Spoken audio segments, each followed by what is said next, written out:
Ngaji ITB, penyakit Nanima.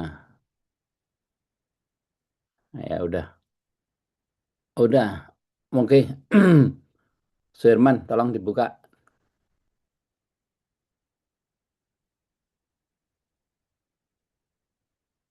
Assalamualaikum warahmatullahi wabarakatuh. Waalaikumsalam warahmatullahi wabarakatuh. Jadi kita hari ini, malam ini di Indonesia, pagi ini di Kanada. Toronto akan Hmm. ada ya, membahas penyakit hati yang ke-13 tentang namilah Hmm. atau adu domba. Hmm. Oke, sekalian aja dibaca. Sokat udah pernah soalnya. Enggak gede ini gimana ya? Hmm. Tak gedein ya.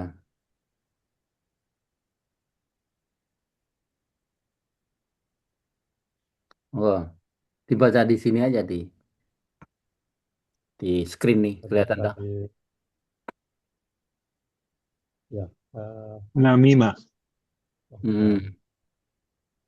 Nama yang ditanyain siapa kemarin? Aksin tuh kan. saya Namimah. penyakit hati ke-13 An-Namimah Hmm. adu domba. Bait Imam Al-Maudud Enggak usah. an nggak usah baca ininya Iya, Arabinya ya. ya. Ya. Artinya namimah adalah engkau memindahkan suatu perkataan kepada pihak lain dengan tujuan merusak hubungan kasih sayang dan persaudaraan. Oh, sebentar ini ada Bu Anida. Bu Anida mau baca? Silakan, yang lain aja dulu.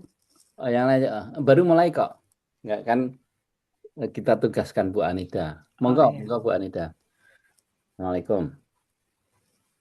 Waalaikumsalam warahmatullahi wabarakatuh. Monggo. Penyakit hati ke-13, An-Namimah, Nanimah, adu domba. namimah. Mhm. An-Namimah, Mhm. bait Imam Maulud. Wan-Namul, wah nggak jelas kecil. Langsung aja yang Saya besarkan atau artinya aja. gimana? Artinya Mana aja. ini? Artinya, namimah adalah engkau memindahkan suatu perkataan kepada pihak lain dengan tujuan merusak hubungan kasih sayang dan persaudaraan. Mhm. Ya. Apa itu namimah? Banyak orang mengira namimah hanyalah menyampaikan cerita. Padahal menurut para ulama, inti namimah bukan pada ceritanya, tetapi pada rusaknya hubungan yang ditimbulkan oleh cerita tersebut. Apa sih kalau bahasa Indonesia itu apa Misalnya, sih? Bahasa Indonesia itu apa sih? Fitnah kayak Ngera- apa? Ngerasani. Ngerasani, yang kalau ngerasani itu kan gibah yang kemarin. Kalau Oh, ini gibah, gibah. ya ini lebih banyak ke adu domba misalkan. Tahu nggak lo? Sahabat sekarang wah bang saya gitu loh. Sahabat sekarang kayak gitu loh. Walaupun mungkin benar tapi ya dah. Sahabat sekarang istrinya 5 kayak gitu kan. Padahal nggak benar kan? Ya, Provokasi gitu ya. ya provokasi itu kan. Contohnya aja Mbak Bu Anita. misalnya, tahukah kamu apa yang dia bilang tentangmu? Nah, Kemarin dia mengkritik kamu. hmm, Dia sebenarnya tidak suka kepadamu. hmm. Walaupun berita itu benar, jika penyampaiannya menimbulkan kebencian, permusuhan, atau putusnya silaturahim, maka itu termasuk namimah. Jadi kayak itu Jokowi itu ajarannya palsu. Itu namanya itu. Gitu kan? Walaupun benar, ya ta. Jadi ini boleh kayak gini kalau di ajang debat, ajang apa namanya pengadilan gitu ya. Tapi kalau secara publik, secara umum tuh Islam melarang itu karena itu merusak hubungan persaudaraan. Ya dong. Ya, dan sekarang ini kayak gini ini banyak di WA loh. Ya toh. Kalau di podcast gini gimana, Mas? Ya, Di itu malah podcast. lebih ngeri lagi karena impact-nya ke seluruh dunia dan kecepatannya juga, ya toh. 1 detik udah mencakup. Jadi makanya kita tuh hidup di zaman jahiliyah ini benar-benar. Ya toh. Sama gitu. Tapi dalam hukum negara itu ada ya, namanya pencemaran nama baik. Ya, Ya, itu kan termasuk namimah dia. Ya. menjaga Kalau namimah kan, menjaga namimah. penja- nah, pencemaran nama baik itu bisa dituntut, ada Iya, pasalnya. ya, betul. Bisa nuntut ya. Oh, di bawah ya benar itu. Di Amerika kan suka gitu. Sedikit-sedikit pencemaran yang baik itu. Jadi zoo gitu kan. Padahal namanya nggak baik gitu kan. Ya. Hmm. Oh, enggak, terusin. Karena yang yang Hmm. yang sebenarnya yang ditimbulkan tuh bukan yang dicemarkan, tapi publik ya. Opini publik kan jadi Iya, begitu iya, mengadu domba. Jadi ada 2 kubu, 3 kubu yang ya, seperti sekarang ini ya, kubu Jokowi, kubu ini, kubu jadi saling bermusuhan ya, sudah iya. sudah menjauh dari persaudaraan ya. Ya itu kan bahaya itu exactly itu. Jadi ini Hmm. ini masalah penyakit hati yang sebenarnya juga nasional ya. Ya benar. Makanya Tapi Yul, setelah saya analisa, media televisi itu memang hmm, menyuburkan hal-hal itu karena apa? Rating dia naik. Jadi ya. kita tuh rating. Jadi ada komersialisasi di Namima. Jadi di Makanya, Namima ada komersialisasi. makanya saya bilang Dajjal itu sebenarnya udah datang. Dajjal itu sistem yang merusak ini. Dalam bentuk-bentuk ini ya. Kan Dajjal digambarkan bermata satu ini kayak monitor ini, layar ini. Ya toh? Terus dia digambarkan Dajjal itu kan kalau ngomong dia seluruh dunia langsung denger. Bisa berbahasa apapun. Kalau internet kan kita pakai ChatGPT kita translate. Ini benar-benar sistem ini sistem Dajjal. Makanya kita hati-hati dalam menggunakan apa namanya internet ini. Ya, AI segala macam itu sistem Dajjal. Tapi ingat kan, kalau dipakai ngawur itu dajjal. Tapi kalau dipakai benar itu ada hikmahnya kan. Kayak kita untuk Zoom, untuk segala macam. Tapi begitu memang sekarang ini, ini sebenarnya ini udah diprediksi Rasulullah loh. Dalam apa namanya kondisi seperti ini kita lebih baik diam, lebih baik apa low profile gitu. Pegang erat kan disebutkan kalau bisa sembunyi aja di rumah gitu loh. Ngerti nggak? Nggak ikut-ikut segala macam. Karena udah rusak nih, sistem kita itu udah rusak. Dan artinya apa? Nanti banyak sekali ya orang-orang akhir. Kita ini kan orang-orang akhir kan, kaum akhir kan. Setelah Rasulullah SAW itu kan nggak ada lagi. Berarti kita itu termasuk kaum akhir. Itu paling banyak masuk neraka nanti. Makanya jangan jangan mikir kita udah masuk neraka. Berat. Saya tambahin ya. Di surat Al-Humazah ya. Itu disebutkan kan Mbak Mamit sekolah eh Waman sagulat mawazinuhu fa'umuhu. Ada yang hafal gitu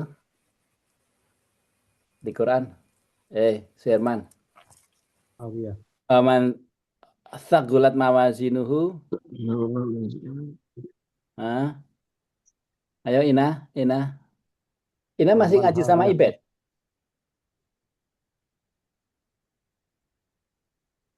Orang nggak dengar ya. Waman sagulat mawazinuhu. Terus yang satu waman khaffat mawazinuhu fa'umuhu hawiyah. Di Quran itu disebutkan amal amal itu akan nanti ditimbang kan. Disebutkan yang berat timbangannya Kalau udah ketemu Suherman dibaca tuh. Wa man thaqulat mawazinuhu fa umuhu. Ya. Kalau yang berat timbangannya itu di tempat yang enak, artinya surga. Kalau kata-kata thaqulat atau khafifat itu lebih berat atau lebih ringan, selalu dibandingkan kan. Jadi artinya amal kita itu dibandingkan dengan dosa kita, keburukan. Kalau amal kita lebih berat, ya kita masuk surga. Kalau lebih ringan artinya lebih banyak dosa, kita masuk neraka. Kenapa? Itu kan yang saya gambarkan kayak gravitasi itu kan, yang kemarin tuh. Bahwa neraka itu punya gravitasi, makanya dia ada disebutkan kan apa dalam ya bertahap-tahap dan juga orang apa namanya munafik itu di dasar tuh. Jadi dia punya gravitasi lah, dia tuh narik disebutkan bahwa apa namanya neraka itu dia aktif narik makanya kalau di surat Al-Mulk itu kan dicemplungin itu begitu cemplungin tarik gitu. Nah yang bisa ditarik itu orang yang ringan timbangan amal baiknya, besar dosanya. Maka disebut ke faumuhu hawiyah. Hawiyah itu neraka. Ya, makanya di dunia ini kita adalah ada kesempatan untuk mengumpulkan supaya sagulat, supaya lebih berat dari ini timbangannya, ya toh, kayak ngaji segala macam. Jadi tapi disebutkan bahwa kita beramal itu hanya bisa di dunia ini selama kita masih hidup. Ya toh. Ada beberapa pengecualian apa yang kita udah mati masih bisa beramal apa? Ada 3 perkara itu. Apa tuh? Anak yang soleh, yang mendoakan, Mhm. amal jariah, Mhm. yang ketiga, sebentar, Mhm. berjihad, sorry, Bukan ilmu yang bermanfaat. ilmu yang bermanfaat, Ya. ya. Ya, 3 itu. Ini termasuk ilmu yang bermanfaat. Jadi kalau kita belajar penyakit hati, ya toh, kita ngasih tahu, kemudian orangnya sadar, orangnya itu ngasih tahu yang lain. Ya toh, itu sampai beratus-ratus tahun itu bermanfaat. Jadi saya ngasih tahu Saukat sadar, nggak gibah lagi, nggak ini lagi, nggak marah-marah. Terus Saukat ngasih tahu anaknya, anak cucunya segala macam. Terus itu mengalir terus, gitu. Ya toh. Apalagi sekarang ada internet, itu amal jariah ilmu itu cepat sekali kan, bisa diserap di seluruh dunia. Saya kalau masang begini ini ada orang komentar dari Cina, dari Rusia, dari ini, gitu. Luar biasa kan? Ya toh. Jadi bisa untuk baik untuk ini. Dan makanya yang amal jariah itu kenapa saya ya, insya Allah ya alhamdulillah lagi bikin apa namanya masjid tuh ya di Semarang. Nah, karena saya lahir di Semarang jadi bikin di sana. Itu bisa menampung 300 orang. Jadi di lingkungan orang yang kaya, tapi orang yang kaya itu Chinese. Yang kalau kita jalan 100-200 meter itu orang-orang miskin semua. Kalau ada yang tahu Semarang, Baitur Rahman tahu masjid di Simpang 5 itu. Enggak tahu ya Semarang ya. Saya sering ke Semarang, tapi Iya. masjidnya mungkin Iya. pernah mungkin. Ya, pokoknya kalau Semarang itu Simpang 5 kan anunya, Iya, ikon. iya, Simpang Nah, 5. itu ada masjid besar Baitur Rahman. Dia punya tanah wakaf di Perumahan Semeru. Nah, itu yang saya bikin masjid. Eh, wah, saudara-saudara nanya, ini kok tempat orang kaya dibikin masjid? Orang kaya itu saya bilang itu orang Cina semua. Mereka punya katedral. Yang saya tampung itu, kita tampung itu orang-orang miskin di situ. Bayangkan kalau itu insya Allah jadi beratus-ratus tahun dipakai. Saya udah mati, udah jadi jerangkong itu masih tetap ya toh? Iya, masih dari tengkoraknya udah dibuang orang, masih tetap jalan terus, timbangannya naik terus. Makanya luar biasa. Ngerti nggak? Makanya saya masukin miliaran itu ke bikin apa? Bikin masjid. Jadi bukan hanya masjid, sebelahnya itu insya Allah itu mau bikin rumah yatim juga, ada sekolah, ada rumah yatim itu. Karena saya ngelihat ini amal jariah, iya dah. Kita ngumpulin duit udah 10 tahun ini, gitu loh namanya. Kalau kita mempelajari agama itu dipraktekkan, jadi ya amal jariah 3 ya, oke ya udah, enggak dipraktekkan. Kalau tetapi tergantung iman kita ya. Makanya saya banyak belajar, banyak ini nulis buku, banyak kasih ceramah itu karena juga ngejar itu yang ilmu yang bermanfaat. Karena di dunia ini Allah di Quran kan bilang fastabihul khairat. Artinya apa tahu? Berlomba-lomba, Dalam berlomba-lombalah mencari pahala. khairat, ya dalam khairat, kebaikan. Karena the end of the day nanti itu kita kalau mati yang dibawa apa? Bukan gantengnya kayak Saukat Ali, ya dah, ya dah. Apa coba? Cuman satu yang kita bawa, amal soleh kita. Cuman itu aja yang laku. Makanya saya bilang sama cucu saya, ada 3 drone gitu kan. Yang satu saya bilang jangan di-charge, yang satu di-charge 5 menit, yang satu di-charge 2 jam. Dicoba kan. Yang nggak di-charge nggak bisa naik. Yang di-charge 5 menit cuman sebentar jatuh. Yang 2 jam bisa naik ke atas sampai 200 meter. Saya bilang ini kalau kamu di akhirat di-charge lama di dunia jadi punya energi banyak, artinya punya amal soleh banyak. Kamu bisa masuk surga yang tinggi gitu. Jadi supaya ilustrasi supaya gampang. Mereka senang. Terus salah satu cucu saya bilang, kalau ngasih permen itu termasuk amal soleh nggak? Gitu. Iya. Eh, jadi mereka mudeng kayak gitu. Gitu. Ada pertanyaan? Ada nggak? Konsep Tadi yang suratnya namanya Al-Qari'ah ya. oh ya apa coba ya? Waman sagulat itu berat. Mawazinu. Hah?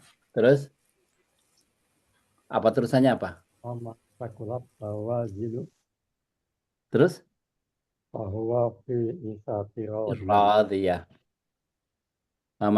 Terus Wa amma man waman khafat man khaffat mawazinu fa ummuhu hawiyah. Iya. Itu Allah lah. Allah ya Quran artinya itu harus dicermati. Artinya makanya pertama saya jelaskan bahwa sagulat. Kalau kita ngomong ini berat, pasti ada di compare kan? Iya kan? Ini besar, pasti ada di compare dengan kecil, berat ya. Itu maksudnya itu sagulat itu berat, amalnya itu di compare dengan dosa buruknya. Kalau amalnya lebih berat, ya kita selamat karena nggak ketarik gaya gravitasi daripada neraka. Tapi kalau lebih banyak dosanya, kita ketarik jatuh. Di semua di Quran itu disebutkan bahwa kalau kan neraka itu jatuh kan artinya ke bawah. Dan tahu jahanam itu kalau bahasa Arab artinya itu lubang yang kecil, yang sempit, yang dalam sekali dan panas sekali. Ya tahu? Kalau Rasulullah SAW itu bilang panasnya neraka itu 7 kali. 7 kali panasnya bumi. Tapi orang Arab kalau ngomong 7 kali, itu kayak kita Jawa itu 1000 ping 1000. Ribu-ribu. Ya. Anu dasu ngeluping 1000 ada sebangsanya. Itu 7 kali itu artinya berlipat-lipat. Jadi luar biasa sebenarnya kalau di akhirat itu kita nggak punya bekal amal soleh. Makanya sebanyak-banyaknya beramal soleh. Sebanyak kali kesempatan. Kalau bisa amal jariah itu didik anak yang bagus supaya anak yang soleh doain kita. Ya kan? Karena bukan hanya anak cucu segala macam. Kalau masih ingat kita doain kita itu luar biasa. Kemudian ilmu yang bermanfaat. Ini kita lagi menimba ilmu dari Imam Maulid, Imam Ghazali soal penyakit hati disampaikan. Ya kan? Nggak usah muluk-muluk mau mencapai seluruh dunia, nggak 1-2 orang aja sekitar kita. Ya toh, kalau mereka terus nanti berkembang terus. Gitu. Kemudian amal jariah itu yang nanya Il. Hmm.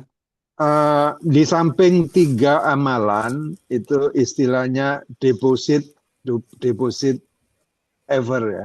Jadi deposit yang sampai kapanpun. Tapi ada juga syafaat ya. Syafaat itu pengampunan setelah vonis ya. Setelah vonis ya. Ya, ya. Setelah adanya timbangan lah. Apakah ada hubungannya frekuensi 3 hal tadi dengan kemungkinan diberikan syafaat? Kalau kita udah pernah bahas, syafaat itu hanya haknya Allah kan. Syafaat itu kayak dispensasi kayak ini. Karena melihat quality kita segala macam, gitu. Dan yang bisa minta syafaat kayak Rasul ya ke kita atau orang alim gitu. Ya, itu dalam kasus-kasus khusus, ya toh. Tapi nggak ada punya dengan ini sih, amal jariah itu enggak. Itu lebih banyak ke apa ya, quality dari kita yang dilihat Allah luar biasa segala macam, syafaat ya. Itu penting juga, cuman kita itu kan diajarin untuk kalau di Quran tuh hampir setiap halaman tuh beramal soleh lah Allah wanti-wanti gitu, karena hanya di dunia ini kita bisa nge-charge baterai kita supaya kayak drone kita bisa naik ke atas gitu kan. Ya, terus ada pengecualian yang 3 itu. Kalau syafaat itu bukan sesuatu yang kita bisa usahakan. Ngerti ya? Karena itu kayak hak-haknya Allah, dispensasi terserah Allah. Makanya kan ada hadis di Rasulullah yang sekarang lagi geger itu, orang salah ngerti Kiai Quraisy Shihab, tahu kan? Quraisy Shihab tahu? Quraisy Shihab. Dia Tahu. ya, dia kan ngomong kalau Rasulullah tuh ada hadis yang Rasulullah tuh ada sahabatnya lagi ngobrol kan. Oh, si fulan itu masuk surga tuh, amalnya besar gitu kan. Terus Rasulullah dengar. Rasulullah datang. Apa itu? Oh, itu si fulan itu pasti masuk surga, amalnya besar. Rasulullah bilang, no, enggak, bukan. Amal besar itu tidak bisa memasukkan kamu ke surga. Ya, tak? Terus mereka nanya, kalau begitu amal Rasulullah juga nggak bisa? Iya, nggak bisa. Amalku ya, yang bisa masuk surga itu karena apa? Ridho. Ridho Allah, exactly. Jadi kita beramal besar itu memang bisa menaikkan tinggi kayak drone tadi ya. Tetapi untuk masuk ke surga, coba cek dari 6.623 ayat di Al-Quran, nggak ada yang bilang kita masuk surga, kita dimasukkan surga. Ya, toh? Ya, toh? Jadi kita masukkan kamu ke surga. Jadi maksudnya Allah. Jadi kita tuh nanti gambarannya adalah ya naik surga yang 107 misalkan. Kita berhenti di depannya, di depan pintunya. Hanya Allah yang bisa memasukin. Jadi orang pada salah terima, dipikir Quraisy itu ngomong Rasulullah tuh belum pasti masuk surga, gitu loh. Padahal maksudnya apa, hadis itu bahwa amal kita itu tidak membuat kita masuk surga. Tapi kalau jelas Rasulullah itu udah dijanjikan surga karena Al-Kautsar, tahu Al-Kautsar. Iya. Inna a'tainaka al-kautsar. Aku berikan kepada kamu al-kautsar. Al-kautsar itu apa ya? Surga yang bertumpuk-tumpuk gitu ya. Kautsar dari kasir banyak. Ya. Tapi Rasulullah sendiri tidak berani, saya pasti masuk surga, nggak berani, karena nggak boleh Allah. Karena begitu kita ngomong begitu kayak orang Kristen ya, itu kita udah menjadi kiber loh. Kalau orang udah merasa masuk surga, terus sholat malas-malasan, tahajud enggak segala macam, karena udah lah aku pasti masuk surga, itu bahaya. Makanya nggak ada amal yang menjamin kita masuk surga, hati-hati tuh. Tapi di Indonesia tuh terus ya Pak, Quraisy Shihab ada yang kiai siapa tuh Ustadz bilang, wah dia keluar dari agama gitu. Itu nggak boleh itu, mecah belah umat. Memang Islam itu gampang-gampang susah ya. Oke, monggo diterusin, Bu Anita. Sampai mana tadi? Ini mulai ini aja. Mengapa yang berbahaya? Mengapa namimah berbahaya? Imam Al-Ghazali berkata, dalam Ihya Ulumuddin, Imam Al-Ghazali menjelaskan bahwa namimah adalah menyingkap sesuatu yang tidak disukai untuk disingkap. Beliau menegaskan bahwa namimah tidak terbatas pada ucapan. Namimah bisa dilakukan dengan berbicara, menulis, mengirim pesan WhatsApp, mengirim email, memperlihatkan screenshot, bahkan dengan isyarat. Karena itu di zaman sekarang banyak namimah yang dilakukan melalui media sosial. Orang merasa tidak bersalah hanya karena forward pesan, padahal ia telah menjadi alat penyebar kerusakan. Itu kan forward juga Pak. Dibaca dulu kalau mau forward ini bener nggak? Kalau enggak kita jadi rantai dosa jariah nanti. Bukan amal jariah kan. Saya pernah ngasih komentar, ada yang posting di grup kita itu yang nggak benar. Jangan di forward itu, di delete aja. Gitu. Oke, monggo. Namimah dosa yang merusak banyak orang. Mayoritas dosa hanya merusak pelakunya. Misalnya malas sholat, kurang zikir, makan berlebihan. Tetapi namimah merusak 1 pelaku, 2 orang yang mendengar, 3 orang yang dibicarakan, 4 persaudaraan umat Islam. Impact-nya kemana-mana kan. Kalau malah sholat tuh kita sendiri yang rugi kan, nanti nggak ada timbangan sholat ya kan? Tapi kalau kita melakukan adu domba, itu bukan hanya ke kita, orang yang dengar, yang dibicarakan, umat juga jadi kelahi gitu kan. Bahaya sekali namimah ini ya kan? Oke, monggo terus. Karena itu para ulama menyebut namimah sebagai mikrodul uhwah, gunting persaudaraan. Sedikit demi sedikit ia memotong hubungan yang sebelumnya baik. Gitu.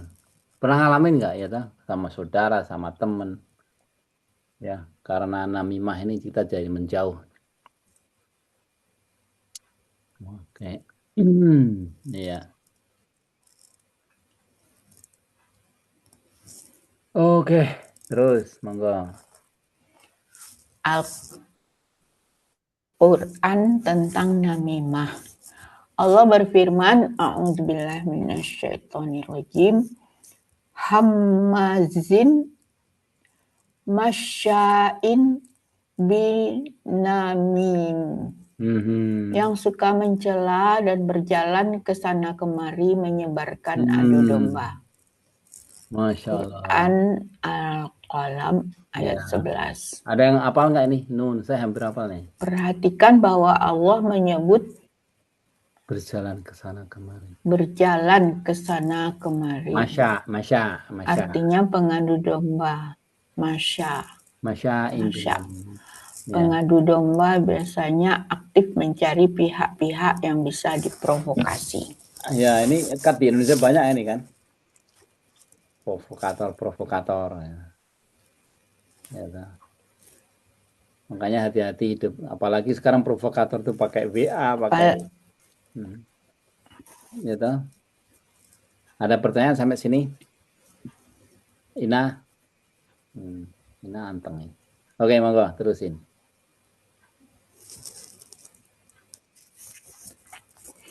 Ancaman yang sangat berat. Rasulullah Shallallahu Alaihi Wasallam bersabda, la yadkhulul jannata namam.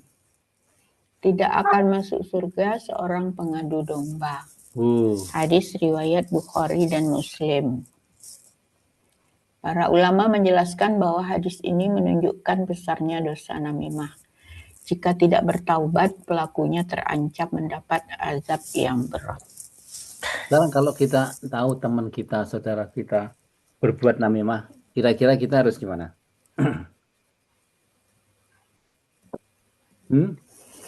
Yang sukar itu kita mendefinisikan namimah itu, nanti kalau kita bilang kamu namimah, dia pasti marah sama kita. Siapa bilang ini namimah?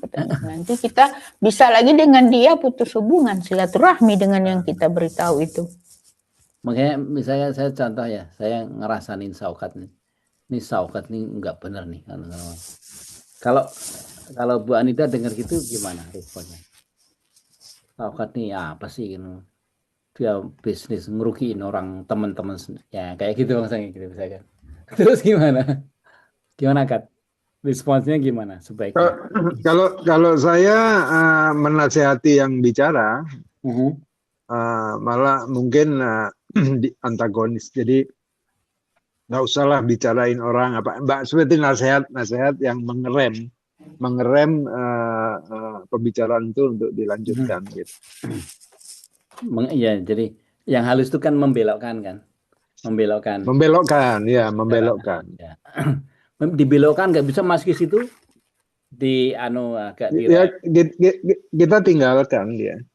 Jadi selalu diajarin kita ya, di Rasulullah SAW ngajarin kita itu. Makanya saya bilang nanti kalau penyakit hati yang 25 selesai, kalau tertarik kita terusin ke namanya sirah Rasulullah. Jadi mempelajari bagaimana Rasulullah itu mengaplikasikan semuanya ini. Itu luar biasa tuh. Rasulullah itu karena ngajarin kita itu bertahap kalau apa-apa itu. Dan juga ngelihat lawan bicara kita. Jadi kalau kita ngelihat teman kita atau saudara kita yang lagi namimah, jangan dijebret dulu. Dibelokkan dulu ini. Tapi kalau sudah nggak bisa, nekat, sikat aja, jedet gitu. Ngerti nggak? Itu lebih baik, guys. Jadi bagi dia juga pelajaran. Gimana sikapnya, Mbak? Sikatnya ya dijelasin bahwa ini namimah, dosa ini begini-gini, don't do that. Itu seperti itu. Bukan kita tinggalin aja dia. Ada memang kalau di jihad itu kan gitu kan. Jihad itu ada yang lemah, ya berdoa aja, ada yang meninggal segala macam. Tapi yang jihad yang besar itu kan yang confronting sesuatu itu jihad besar. Ya kalau berani kan ya. Apalagi itu pemimpinnya atau orang yang berkuasa, kita di depannya ngomong stop it, don't do it, gitu. Nah itu jihad besar. Tapi kan yang saya ngomong ini kan cuma tahap-tahap, tapi banyak orang yang nggak berani ke situ. Ya. Tapi yang jadi masalah serius itu adalah pada saat kita bercengkrama dengan saudara, dengan ponakan, dengan ya pokoknya family. Biasanya ada aja yang namimah itu akan muncul gitu. Ya, istilahnya itu apa ya, kalau ibu-ibu ini sering gosip, nah, itu kan namimah juga, gosip gitu. Sesuatu yang agak gosip, keburukan orang dibawa ke majelis kita gitu, mau forum kita gitu. Lah, kalau saya pribadi, pertama saya belokkan. Artinya kan saya punya banyak cerita yang menarik. Misalnya saya cerita, pada saat saya di Mekah ini, ada ini. Terus dia masih melanjutkan. Saya akan memilih meninggalkan. Karena kalau saya tembak dia, saya khawatir perpecahan ini makin meluas di family group gitu loh. Jadi dari ini kasus family ya, kecuali ini. Kalau misalnya itu, saya akan beralasan untuk meninggalkan majelis itu atau forum itu.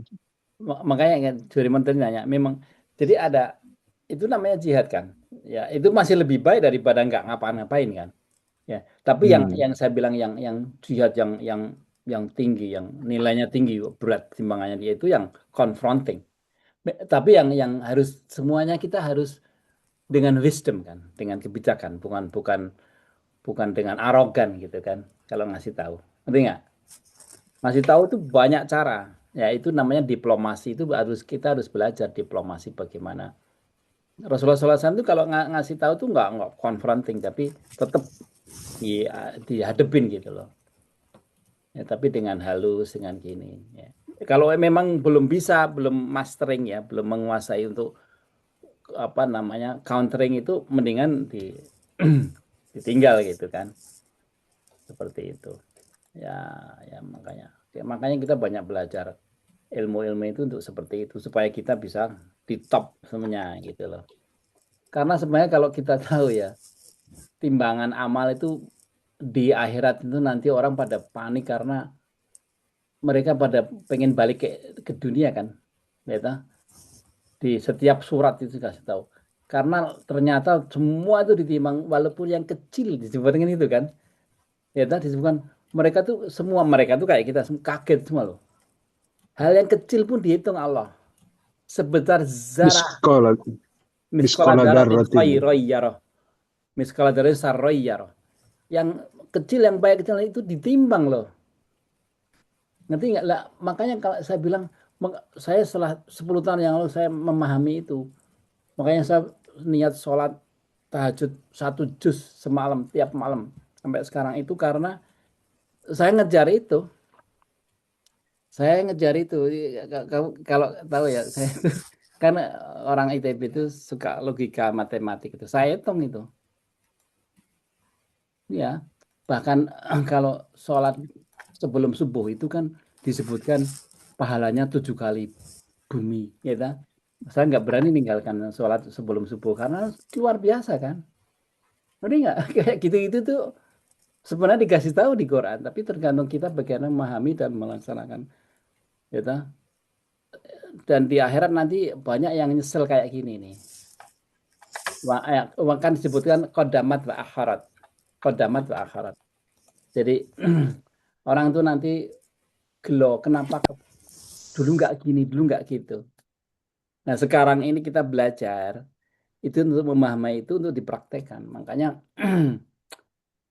ya begitulah, mulai dengan diri kita sendiri, kasih tahu ke sebelah teman. Jadi gitu kan. Jadi meninggalkan oke, tapi kalau punya ilmu yang cukup, karena apa risiko atau efek dari meninggalkan itu apa? Teman apa saudara kamu kan nggak belajar, artinya dia masih dalam status namimah kan, berarti kan bahaya bagi dia, ngeri ya? Oke bagi kamu karena kamu Jadi selamat. jadi begini, pada saat majelis ini praktek saya juga saya praktekkan. Pada saat di majelis itu ada namimah, saya meninggalkan. Tetapi pada majelis berikutnya itu saya undang gitu, saya undang semua, saya ceritain, misalnya untuk supaya mereka itu tidak meninggalkan sholat gitu ya. Saya tuh nggak, lu nggak sholat, lu masuk neraka, nggak pernah. Tapi saya tuh mengilustrasikan, saya bilang begini, itu nggak sholat. Sholat itu produk dari Nabi Muhammad setelah meeting dengan pencipta yang didampingi oleh semua nabi yang pernah hidup. Produknya sholat. Kenapa you ninggalin? Nah, seperti hal-hal begitulah. Jadi mereka itu tak suruh ngitung dewe, kamu hitung bahwa sesuatu yang pahalanya luar biasa ini jangan sampai kamu tinggalkan. Sehingga mereka itu satu saat sadar bahwa mencari pahala itu ternyata jauh lebih mudah daripada mencari dosa. Betul. Betul. Bayangin, kita mau mabok, itu minum whisky mahal, ya kan? Kita memindahkan ranting di jalan, itu kita dapat pahala. Betul memang. Jadi sebenarnya hidayah itu bukan hanya kita dapat hal-hal yang syariah ya, yang zakat apa kita, tapi kadang-kadang kita harus memahami keindahan, kenikmatan berbuat baik, sehingga kita tidak merasakan kenikmatan maupun keindahan untuk berbuat dosa Wah, ini udah secara tingkat sufi nih. otomatis. Tingkat sufi nih udah nih. Saukat sekarang jadi sufi nih. Ya itu saya praktekkan aja gitu. Karena Itu setelah saya praktekkan kok saya jadi enak gitu hidup itu. baca You ini. tahu saya waktu dulu kita muda dulu kan lu tahu saya gitu kan. Mana beda gitu. Ini baca Ihya Ulumuddin nih. Ghazali ini dia kan sufi itu. Hmm. Banyak pelajaran Hmm. kayak gitu kan. Banyak bagus itu. Oh iya iya iya Ya iya itu iya. jadi Iya. bisa Coba coba. banyak yang bahasa Nanti bisa. nanti di WA deh ini bukunya saya pengen juga memperdalam Ini itu. ini saya tulis di sini nih di Oh, halaman 2. oke oke. Diketik aja nanti yang bahasa Indonesia Oh, ini Ulumuddin ini ya, ya iya Ulumuddin. Ihya Ulum ini dia nulis setelah dia mengembara 10 tahun. Setelah dia tahu penyakit hati dia. Dia kan merasa punya penyakit hati kan. Dia mengembara 10 tahun ninggalin semuanya. Dia nulis ini. Gitu. Dia banyak nulis buku tapi yang itu. Kalau mau belajar kayak gitu tuh di situ tuh. Gitu. Jadi intinya kamu tadi kan meninggalkan tapi di forum lain kamu ngingetin gitu. Ya bagus juga. Ya, Iya, iya. ya bagus juga. Artinya ada konklusinya gitu. Kalau ninggalkan terus tinggalkan Konklusi. Ya. ninggalkan bahasa Jawanya ninggalkan prung gitu. Ninggalin prung gitu. Itu Iya, iya. ya Karena kasihan. saya sadar pahala itu kan masuknya mudah sekali sebenarnya untuk kita gitu. Asal Betul. kita tahu bagaimana ya untuk melaksanakan kebaikan Hmm. pada orang lain. Makanya kan agama Islam itu gampang tapi nggak bisa digampang ke. Ini bahasa Jawanya gitu. Ya, Gampang iya, tapi ora iso iya, digampang ke. Ya kan bahasa Jawa kan pinter iya. ya gitu. Dan selalu afala tataqalu. Jadi agama itu sebenarnya susah gampang karena hanya untuk orang yang berpikir.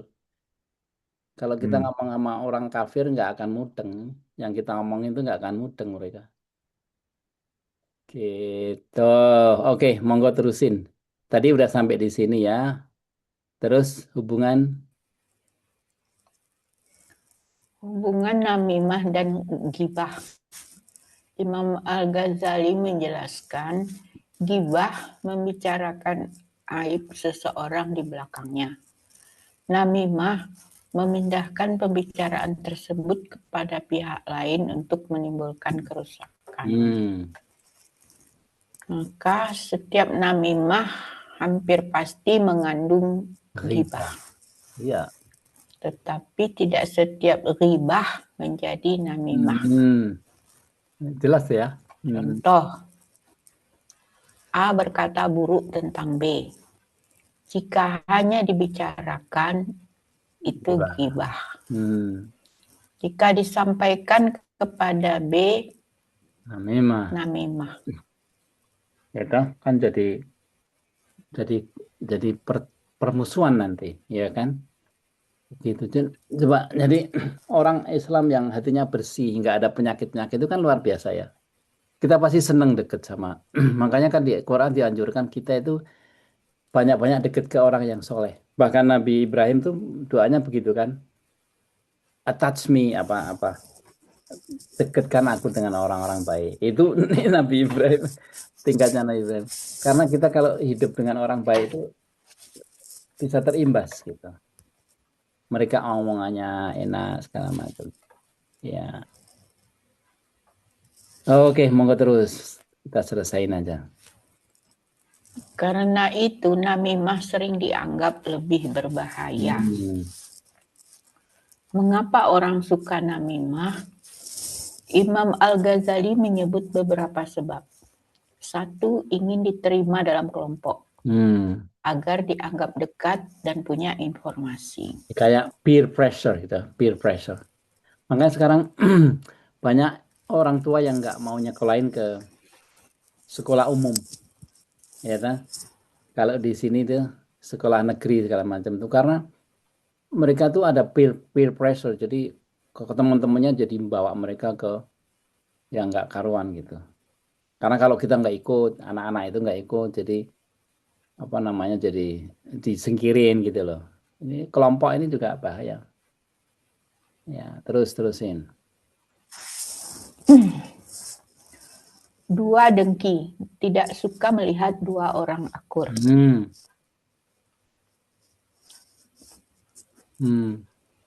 3 iseng dan mencari hiburan, tidak sadar bahwa yang dianggap hiburan bisa menghancurkan hubungan. Iya. 4 merasa diri penting, merasa menjadi sumber informasi. 5 balas dendam, ingin membuat 2 pihak saling bermusuhan. Kita punya nggak sifat-sifat ini? Masih ada. Masih ada ya. Kayak ingin diterima Masih dalam ada. Iya. Masih ada. Ya. Kalau dengki mungkin enggak. Iseng itu kadang-kadang. Dengki enggak. Iseng Iseng kadang-kadang. ya. Nah, merasa diri penting selalu gitu kan. Kalau balas dendam enggak. Jadi makanya enggak gampang sih. Gitu. Makanya harus cermat kita. Ya, yang sering itu nomor 1 itu. Iya, betul. Makanya digambarkan kan Shiratal Mustaqim itu kan jalan pelan-pelan, kalau enggak jatuh. Jadi bukan nanti di akhiratnya tuh ada jembatan Shiratal Mustaqim, kita jalan di situ, kalau enggak jatuh kepleset, enggak. Di dunia Shiratal Mustaqim itu di dunia, artinya hidup kita itu kayak jalan di Sirat Mustaqim, jalan yang lurus kan. Jadi kalau kita kepleset itu ya jatuh, jadi artinya bikin dosa. Jadi orang banyak yang salah, yang Shiratal Mustaqim nanti di akhirat nanti ada ini, dari ini masuk apa, kalau ini surga di sini, jadi jalan pelan-pelan, ada yang bisa cepat, kalau enggak jatuh ke neraka. Bukan begitu. Shiratal Mustaqim di dunia. Ya, Sirat Al-Mustaqim itu kan jalan lurus, itu dari jalan Allah. Artinya kayak gini ini kita hindari, hati-hati gitu. Ada yang beda pendapat nggak untuk soal Sirat Mustaqim? Atau mau terusin aja?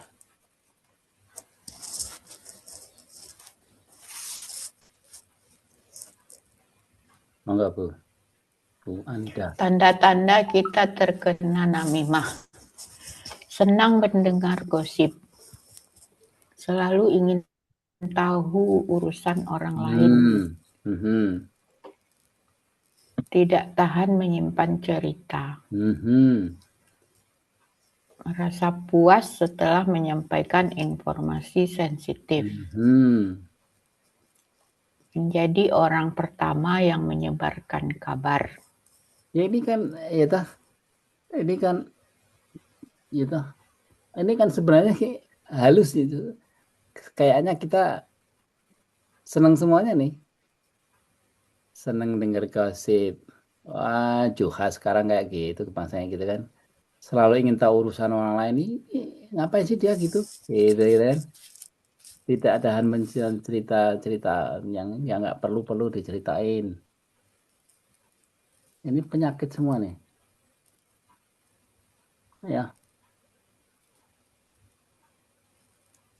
Salah satu aja kita punya. Kita ada penyakit namimah. Ya. Seneng nggak dengar gosip? Seneng kan? Sekarang kan di acara-acara TV isinya gosip semua itu. Iya tuh.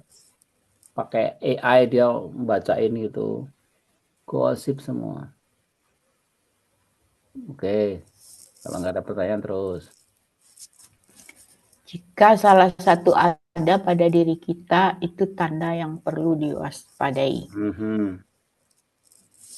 Sikap saat mendengar namimah. Nah ini Imam Al-Ghazali menyebut bahwa ketika ada seseorang datang membawa cerita, kita harus melakukan 6 hal. 1, jangan langsung percaya. Allah berfirman, A'udzubillahi minasyaitonirrajim, fatabayun. Ya, fatabayyanu. Fatabayyanu. Maksudnya dibuktikan. Maka telitilah terlebih dahulu. Oh ini sekalian tajwid ya. Al-Quran Al-Hujurat ayat 6. Kalau tajwid ini kalau ada sadah ini harus ditekan. Fatabayy. Bayya kayak iyaka. Ya, fatabayyanu. Ini dua. Baik. Fatabayy. Fatabayyanu. Ya. Harus ditekan gitu kalau ada sadah gitu. Oke, terusin. 2. Larang perbuatannya. Nasihati dengan lembut. Nah, ini loh kan kalau ngadepin orang yang lagi namimah itu kayak gitu. Pertama apa tadi apa? Jangan langsung percaya. Dia mau ngomong ini gitu. Oh, Julian tuh saiki pelit. Nah, aja percaya kan. Nah, terus. Rada percaya, durung tau ditransfer. Nyaluk ditransfer itu. Buktikan transfer gitu ya. Iya, otomatis. Logikanya. Iya benar. Iya. Kalau Terus. sing tokat aku percaya. Ya. Tapi juga buka ya apa kok ngono. Juga buka ya apa kok ngono. Hah? Enggak, enggak, ini ada cerita Yuka dulu. Ya, Yuka ya. Saya itu mau presentasi. Saya kasih ke Yuka, tapi intinya gitu ya. Terus dia bilang, "Kat, presentasimu kurang menarik," gitu kan. Oh iya, nanti aja kamu lihat pada saat saya presentasi. Akhirnya saya presentasi kan, ya Kak ya. Wah, api temen presentasimu. Oh ya. Tapi hasilnya Allah alam masih. Oke, terusin. 3. Benci perbuatannya, bukan orangnya. 4. Jangan berburuk sangka kepada saudara muslim. 5. Jangan mencari tahu lebih jauh. 6. Jangan meneruskan cerita tersebut. Jadi jangan Inilah forward. poin. Jangan forward kalau di WA itu kan. Yang benar. Kita terapkan di WA lah. Ada WA masuk ke kita kan. Kita jangan harus cek dulu nih. Ini WA ini benar nggak? Kalau yang kalau bisa ngirim yang ngirim ini. Refund yang ngirim ini jangan gini, jangan disebar gitu ya. Kemudian kita benci perbuatannya, benci WA-nya itu bukan orangnya gitu. Ya, dan juga kita pendekatannya dengan husnudzon kan. Segala macam ini bisa dipraktekkan ini. Tanya Mas. Ya. Kalau yang cerita-cerita begitu, katakanlah kita kenal ya, terus ya kita dengerin saja begitu, kita tidak komen. Terus habis itu ya sampai ke saya saja misalnya, saya juga nggak akan menyebarkan ke tempat lain. Itu piye ini anunya itu, artinya tetap memang harus disampaikan, nggak usah cerita begitu, atau ya sudah kita terima, tapi kita keep di diri kita sendiri saja di situ, walaupun dia keinginannya itu ya ben semua orang tahu begitu, tetapi buat saya kan nggak baik itu kalau diceritakan sama orang lain, sampai ke saya aja sendiri lah, itu piye anunya itu. Ya makanya tadi yang dibawa sama Suhermanto, jadi saya bilang tingkat iman, tingkat jihad itu ada tingkatannya kan. Ya, kalau kita dengar sesuatu yang nggak benar dalam agama, kita bisa cuman diam dan berdoa, gitu kan? Berdoa supaya ini, atau kita bisa action ngasih tahu, atau bahwa konfront, yang paling tinggi kan confronting di depan penguasa, maksudnya artinya kalau ada kesalahan kita langsung kasih tahu. Itu jihad yang paling tinggi karena risikonya gede kan, ada dibenci ya segala macam. Ya kita bisa milih di mana kita tempatkan. Kalau kita memang belum kuat untuk confronting ya di tengah-tengah aja, kayak ditinggalin, didiemin segala macam. Tadi kan kalau Juha bilang ya udah pokoknya berhenti, the buck stop on me gitu kan. Jadi maksudnya nggak diterusin. Itu tapi itu bukan bukan jihad yang tinggi ya, artinya nilainya sedikit gitu. Tapi pokoknya selamat. Tapi masalahnya yang tadi saya respon juga, masalahnya kita nggak ngasih pelajaran ke orang yang bikin namimah ini. Artinya kita nggak care ke dia bahwa karena namimah itu kan tadi dibilang nggak bisa masuk surga kan, yang di atas tadi. Artinya kalau kita ada saudara teman yang bikin namimah kita diam aja, artinya kita kayak menyetujui biar aja dia nggak masuk surga. Gitu kalau ekstrimnya loh ya. Kalau kita masih punya care ke dia, kita kasih tahu secara lembut segala supaya tapi dia secara nggak nyinggung gitu ya. ya kan selalu kita tuh apa ya, khusnudon dulu caranya lebih bijaksana selalu. Memang kita ajarin di agama ini untuk menyampaikan sesuatu secara bijaksana. Ya. Diplomasinya harus tinggi. Ya. Ya. Makanya kan kita belajar itu. Kita belajar. Kalau yang udah yang udah berilmu tinggi itu dalam handle orang itu bisa baik, enak, cepat, efektif. Tapi yang saya lihat di TV itu ya, kiai satu jelain kiai yang lain, kayak yang saya diceritakan Quraisy yang soal Rasulullah masuk surga atau enggak itu, yang saya nggak nyebut si Ustadz siapa, dia bilang, oh ini Quraisy ini apa? Quraisy ini keluar dari agama gitu kan, nggak boleh kayak gitu tuh. Ngerti nggak? Mereka nggak ingat bahwa Quraisy itu punya pengikut juga jutaan orang. Kalau pemimpinnya dibilang, wah ini nggak keluar dari agama, ini sombong gini kan, itu memecah belah ya. Nah kayak gitu itu kita pelajari, jadi wisdom kayak gitu. Ya, jadi memang agama ini luar biasa kalau sangat kompleks. Tapi saya bilang tadi kan, agama ini dibikin Allah gampang, tapi jangan digampang gitu loh. Gampang, tapi jangan digampang Gampang karena seperti Saukat bilang, sebenarnya berbuat baik itu lebih gampang daripada berbuat jahat loh. Gitu ya. Makanya kita belajar terus deh. Kalau dari ilmu ya, kita tuh mungkin masih 5-10% ya. Dibanding kayak Imam Ghazali, kita masih banyak sekali yang harus kita pelajari. Gitu. Oke, monggo terus. Tanya dulu, Mbak. Monggo. Tadi Tunggu. yang di atas ada foto keempat. Yang di atas obat namimah ada yang keempat. Itu kok ada dikhususkan untuk saudara muslim. Saya tidak secara umum untuk kepada siapa saja. Ya ini ingat yang nulis siapa? Imam Ghazali ya. Imam Ghazali dia tuh sebagai hakim. Ya, hakim di suatu negara yang ngurusin urusan negara. Ya, jadi dia tuh selalu ukhuwah Islamnya ya. Ini mungkin tambahan dia ya. Pertanyaan Suherman tuh bagus juga peka. Jadi jangan lupa ini pendapat dari Imam Ghazali. Dengan berusaha kepada saudara muslim. Sebenarnya kan perintahnya bukan hanya ke saudara muslim kan. Ya, ke semua orang. Tapi konteks dari Imam Ghazali kalau membaca di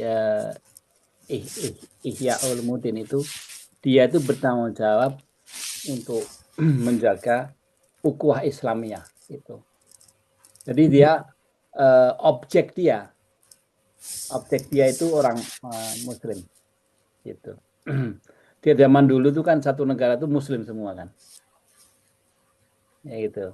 Jadi pertanyaan Suherman, karena kita itu hidup udah jauh dari environment Imam Ghazali, makanya kalau kita baca Saukat, kalau kamu baca Ihya Ulumuddin itu, kamu harus memahami apa ya, environment, situasi atau konteks daripada Imam Ghazali. Ya, jangan dianggap Imam Ghazali itu hidup di kayak alam kita yang serba Secularism.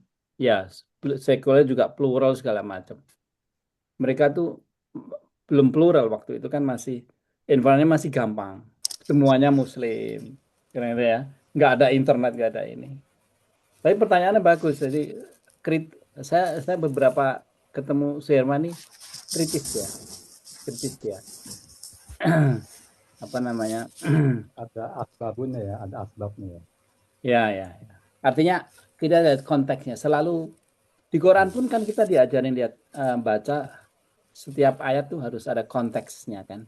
Makanya temennya Bu Anida itu yang koreksi itu, karena dia takut, Ustadz siapa namanya itu, dia takut kalau kita ngambil cuma sepotong itu kehilangan konteksnya gitu loh. Konteks itu perlu. Jadi konteksnya di sini karena, jadi artinya bukan berburuk sangka kepada saudara Muslim aja, kepada semua yang kita nggak boleh. Nggak boleh kita berburuk sangka walaupun pada orang kafir. Ya tak? Kita harus husnudon dulu. Jadi kita startnya itu husnudon dulu. Karena bayangin kalau cara kita udah suudon, jelek, orangnya nggak apa-apa, jadi kita jadi kayak jadi salah kan. Dan itu kan nggak fair, nggak adil. Padahal perintah Allah itu kita harus adil. Oke. Sampai di mana tadi? Ini obatnya. Obat namimah. 1. Sibukkan diri dengan aib sendiri. Imam Al-Ghazali berkata, orang yang mengenal aib dirinya tidak akan sempat sibuk dengan aib orang lain. 2. Ingat bahwa ukhuwah adalah nikmat Allah. Membangun persaudaraan bisa bertahun-tahun. Menghancurkannya cukup dengan 1 kalimat. Exactly. Ya tak? Menyebar fitnah cuman sekali ngomong aja, tapi untuk kita baik, kita ini itu kan lama kita membangun ya tak persaudaraannya. Gitu. Saya deket sama Saukat, tapi begitu saya ngomong jelek, Saukat langsung ninggalkan saya gitu kan. Ya kan? Ya. Terus 3. Latih diam. apa? Insya Allah.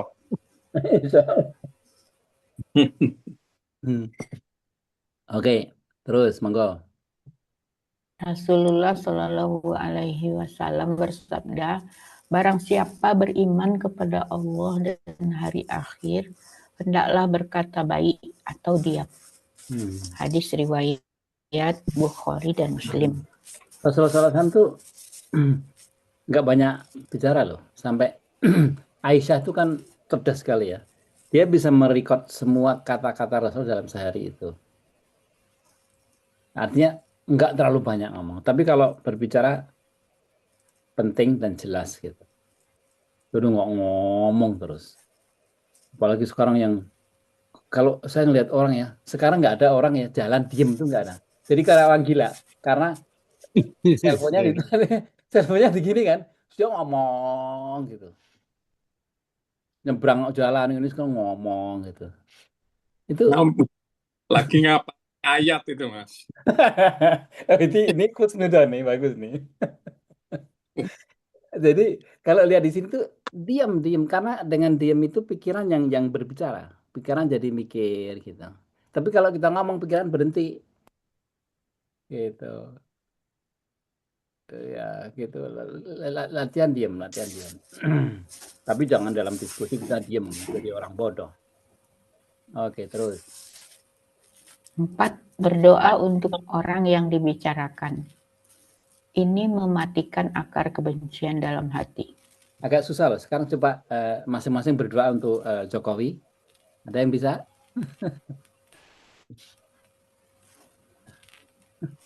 Untuk Pak Bahlil.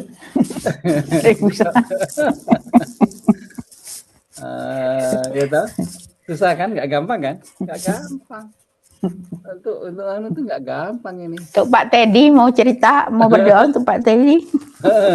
Siapa mau? Itu susah kan? Siapa yang mau? Iya kan? Untuk Pak Prabowo. Tapi itu perlu. Coba dipaksa nanti kan runtuh itu kebenciannya. Karena belum tentu loh, belum yang kita ngomong, wah dia nanti masuk neraka. Bahkan Jokowi dianggap ada yang bilang kayak Firaun gitu kan, gitu. Belum tentu loh nanti di akhirat. Tahu-tahu ternyata Jokowi masuk surga, gitu. Kita nggak tahu kan. Ya, bikin Kita jembatan sebanyak itu, setiap orang yang lewat siapa tahu jadi amal soleh dia. iya, timbangannya nanti dipindah Bikin semua. jalan tol sebanyak itu. Kayak di gibah itu kan memindahkan itu kan. Ya pelajaran minggu kemarin kan.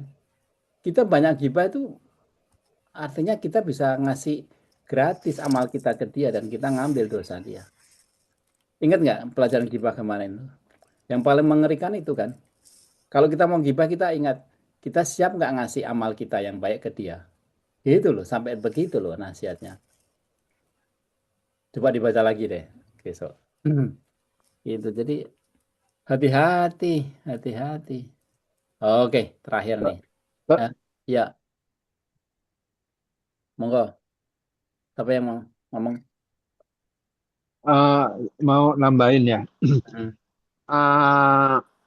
Tadi itu saya setuju ya, seperti Jokowi, Hitler, siapa lagi itu yang Jokowi dalam lagi. bukan orang-orang yang banyak merugikan lah ya dalam perspektif ya, dalam perspektif individu. Ya, Jadi terus. kayaknya kita itu nggak ada manfaatnya gitu. Kita mau jelek-jelekin itu kan nanti seperti timbangan ya. Itu kan urusannya nanti itu urusan di hari mahsyar gitu. Terus kalau kita wah ini mudah-mudahan dia masuk neraka. Emang lo siapa gitu? Bisa masukin neraka. Jadi saya tunjukkan WA saya. Kalau ada saya kasih 10 juta. Yang saya itu memaki orang, memaki Jokowi kayak mana, saya nggak pernah. Memang saya nggak suka, bukan sebelum saya mendapatkan ini pelajaran ini ya. Saya udah dalam hati saya itu ini nggak bermanfaat gitu. Ngapain saya harus menambah sesuatu yang saya sendiri nggak tahu gitu. Dalam yang referensi kita itu biasa kan medsos ya, medsos. Apakah medsos itu benar? Betul. Ya kan? Nah, karena referensi yang saya tidak yakin, maka saya tidak akan membuat pernyataan apapun. Betul. Jadi selama ini memang alhamdulillah ya, saya itu nggak hobi ya untuk bicarain orang, nggak hobi. Ya, apalagi waktu ada lawan bicara saya yang bicarain orang, saya itu selalu kalau saya udah nggak suka, saya pura-pura buka WA, buka HP atau saya lihat jam gitu, biar dia ngerti bahwa yang dia bicarakan tuh saya nggak tertarik gitu. Jadi nyinggung-nyinggung yang ya diplomasi lah, diplomasi action lah ya. Jadi kalau untuk yang tadi Yul bilang harus frontal ya, saya belum sanggup gitu karena ya. Saya takut ada efek sampingnya yang nanti mungkin. Ya, makanya kalau kita dengerin Sokat itu kan orang gaul ya. Ya banyak impact itu memang banyak pelajaran. Maka kamu juga nyebarin ilmu kamu itu ilmu kamu bagus itu ke teman, ke saudara, ke keluarga. Apa yang kamu ini supaya mereka belajar dari kamu, bagus itu. Karena kamu orang gaul gitu. Iya. Ya. Kan orang tuh macam-macam jenisnya dan nggak ada yang baik yang buruk yang memang keadaannya gitu. Kan Allah tuh memerintahkan bertakwalah kamu sesuai dengan kemampuanmu, ya. Jadi ya, kebetulan kamu orang gaul, jadi banyak hal-hal kayak gitu yang terjadi di kamu, ya. Suatu saat nanti kamu berani untuk lebih ini, tapi sekarang belum, nggak apa-apa. Gitu. Ya tapi ingat bahwa yang ditimbang itu amalnya kan, jadi artinya nilainya ya kita nanti kalau di akhirat tuh kenapa aku nggak dulu, sekarang aku cuma dapat 1 on, jadi 1,5 kilo, kalau kayak gitu aku dapat 1 kuintal maksudnya gitu loh. Nanti itu pembicaraannya di akhirat seperti itu, qadamat wa akhirat. Jadi orang itu nyesel kalau wa akhirat artinya ditahan. Kenapa dulu aku nggak kayak gitu? Kenapa aku dulu takut? Gitu loh. kenapa dulu aku begini begitu. Tapi ada risikonya. Di dalam perjalanan hidup saya dari profesional ya, saya itu di fire 3 kali. Di fire 3 kali karena gara-gara itu saya terlalu berani. Tapi ada risikonya, sampai nganggur setahun pernah itu karena saya terlalu berani. Dan itu saya ambil risikonya. Bagi saya itu transaksi dengan Allah. Jadi kayak saya begini, Allah, aku udah jalankan ini, sekarang ngalamin cobaannya yang seperti ini. Saya ikhlas gitu. Seperti itu kan. Memang ada risikonya, tapi nggak semua orang berani kayak gitu. Hidup saya itu kayak roller coaster, naik turun karena sifat saya yang agresif dan terlalu berani. Nggak, saya pernah jadi managing director ya di Indonesia ya. Tapi kemudian saya disodori sesuatu yang saya harus tanda tangan yang saya bilang ini nggak benar, gitu kan? Nggak benar karena merugikan negara, merugikan segala macam. Saya langsung keluar segala macam. Akhirnya saya dimusuhin sampai setahun saya nganggur. Itu kan nggak semua orang bisa, karena kan mikir, waduh kalau saya nganggur, saya nggak punya duit. Waktu, jadi saya kasih tahu ini bukan apa-apa ya, contoh bahwa jihad itu nggak gampang. Waktu itu saya malam sebelumnya, saya tahu tuh risikonya bahwa saya bakalan banyak dimusuhin, banyak disingkirkan. Tapi saya waktu itu niat bahwa ini jihad, gitu, ini jihad. Saya lakukan itu. Benar-benar saya setahun nganggur. Benar-benar saya dimusuhin banyak orang. Ya, tapi alhamdulillah dari semua yang musuhin itu, alhamdulillah saya masih survive sampai sekarang. Gitu loh. Jadi kita harus lihat jangka panjang juga. Jadi jangan terlalu berani dan jangan terlalu takut. Jangan ngikutin saya. Kalau saya tuh orang yang terlalu berani kadang-kadang. Di dalam keluarga saya itu dianggap yang kayak pemberontak gitu. Tapi niat saya itu karena saya pengen nilai yang tinggi, gitu. Saya ngasih tahu ini karena di agama itu kan diajarin kan kita untuk iman yang paling kuat tuh yang berani ngomong sesuatu yang nggak benar di depan penguasa yang zalim segala macam. Artinya apa? Digambarkan bahwa ada risikonya. And I did it. Itu. Makanya, tapi ya itulah. Saya kasih tahu, oke, boleh lemah lembut ini, tapi jangan terlalu lemah lembut. Kita kadang-kadang harus ngambil risiko.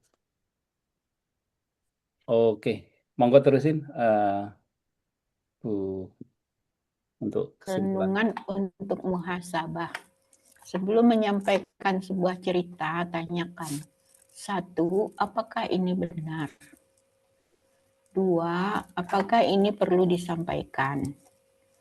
3, apakah ini akan memperbaiki keadaan?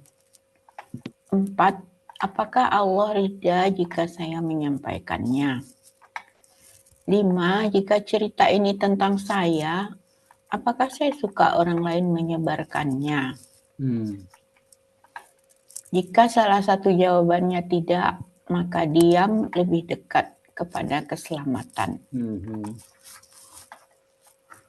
Diam berarti. Kesimpulan Apa tadi? Ya. Siapa? Joka? Iya, diam. Diam adalah salah satu solusi juga. Gitu. Iya, ya.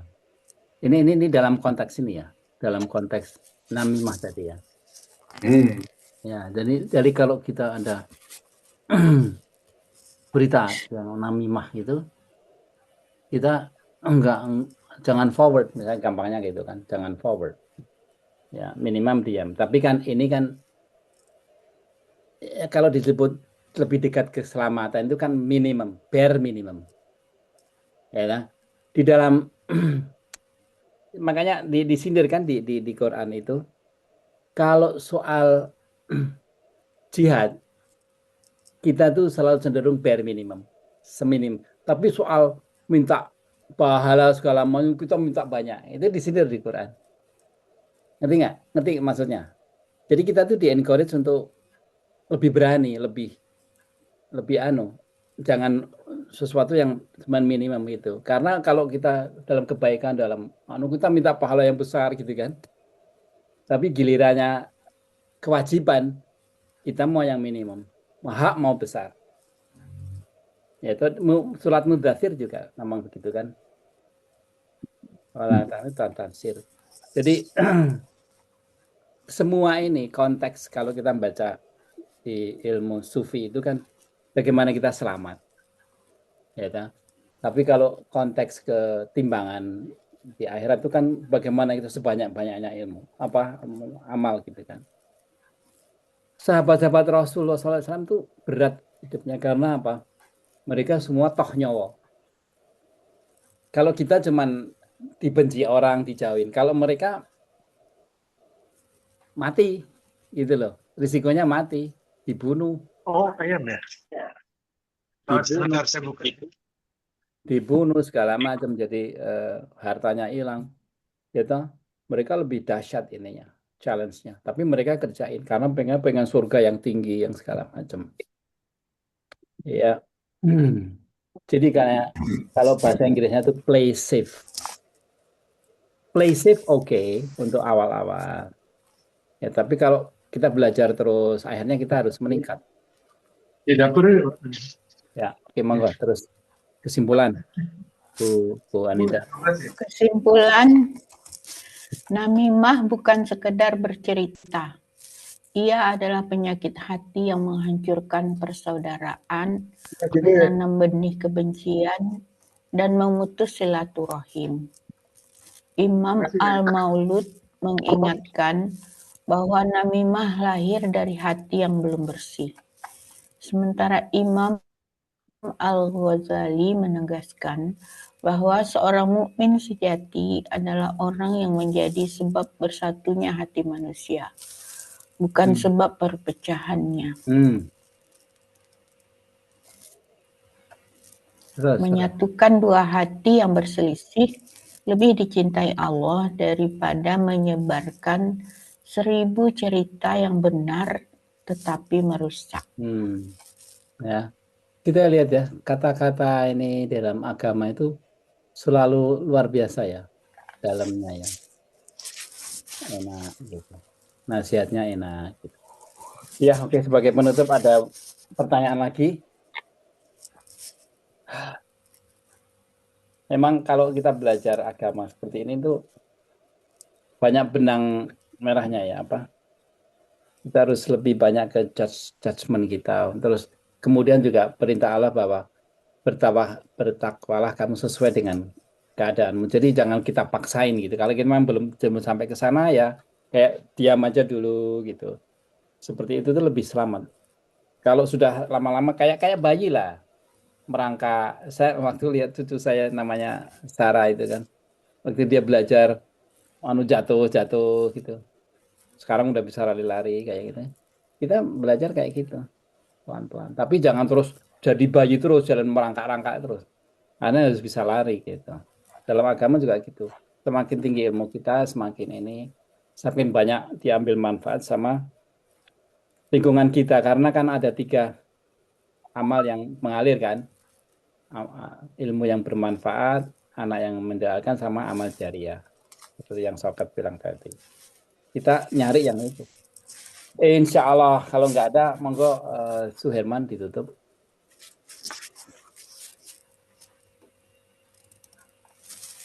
Oh, Suherman. Halo. Ya Kat, kamu tutup lah. Tutup ya? Ya, tutup. Assalamualaikum warahmatullahi wabarakatuh. Waalaikumsalam warahmatullahi wabarakatuh. Alhamdulillah kita menyelesaikan satu pelajaran yang sangat-sangat menarik ya, yang terjadi pada kita semua. Yang tanpa kita sadari ya, sebenarnya kita melakukan hal ini dengan tanpa sadar. Mudah-mudahan dengan adanya penjelasan yang lebih konkret, kita bisa menghindari yang namanya namimah. Semoga malam ini bisa bermanfaat dan kita bisa melaksanakannya. Dan terima kasih kepada Mbak Yul yang telah memberikan penjelasan yang detail sehingga kita lebih mudah memahaminya. Saya Amin. kira demikian. Assalamualaikum warahmatullahi wabarakatuh. Waalaikumsalam. Waalaikumsalam warahmatullahi wabarakatuh. Waalaikumsalam warahmatullahi wabarakatuh.